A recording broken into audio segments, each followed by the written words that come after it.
ఆయన సహాయం కావాలో వద్దో, ఆయన సన్నిధి కావాలో వద్దో, ఆయన ఇచ్చు ఆశీర్వాదం కావాలో వద్దో, నీ విశ్వాసం మీద ఆధారపడి ఉంది, నీ క్రమం మీద ఆధారపడి ఉంది. ఆయనకు కృతజ్ఞతగా చెల్లించే కృతజ్ఞత విశ్వాసపు అర్పణలు మీద ఆధారపడి ఉంది. ఆయన దేవుడిగా చూడగలిగే హృదయము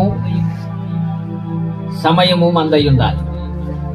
ఆయన దేవుడు నిన్న నేడు ఏకరీతిగా ఉన్నవాడు. మా పితరులైన ఆదాము కాలం నుంచి అబ్రహాం కాలం నుంచి మాతో ఉన్నవాడు.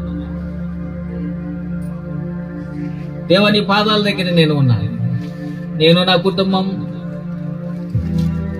మరణం మా కుటుంబం మీద ఏలుబడి చేయకుండా, రోగాలు, దరిద్రం, కరువు, నష్టం, నా హృదయం ఆవేదన గురి కాకుండా ఈ సంవత్సరం అంతా మమ్మలను జ్ఞాపకం చేసుకుని మాకు తోడుగా ఉండండి నాయన.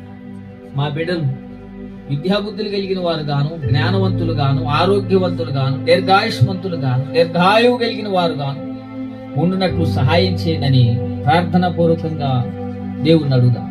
సమయం మనం ఆశీర్వాద ప్రార్థనలోకి మనం వెళ్ళిపోతాం. నేను ప్రార్థన చేస్తా. నువ్వు దేవుని ఏమడిగావో అది ఇవ్వమని. అయితే నువ్వు దేవునికి ఒక మాట ఇవ్వాలి. మొదటి రోజు క్రమం తప్పకుండా వస్తానయ్యా, నా బాధల్లో, నా కష్టాలు అన్నిటిని తొలగించేసి నేను నీకు ఇచ్చిన మాటను నిలబెట్టుకోవటానికి, నేను అడిగినవి నీ దగ్గర నుంచి నేను పొందుకునేటట్లు సహాయం చేయి. నువ్వు దేవునికి ఏ మాట ఇస్తావో దాన్ని నిలుపుకోవటానికి నువ్వు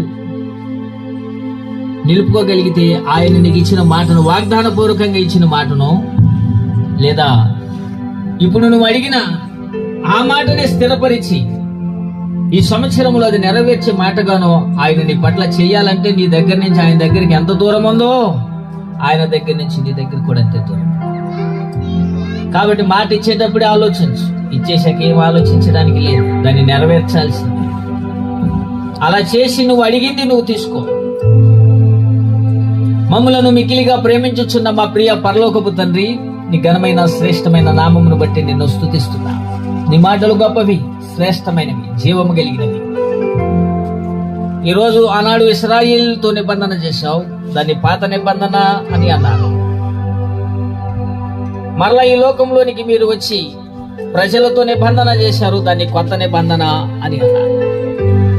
అన్ని జనాంగమైన మాతో కూడా మీరు నిబంధన చేశారు. మిమ్మల్ని పరలోకములోనికి చేర్చు పర్యంతం మీ కొరకు నేను వచ్చానని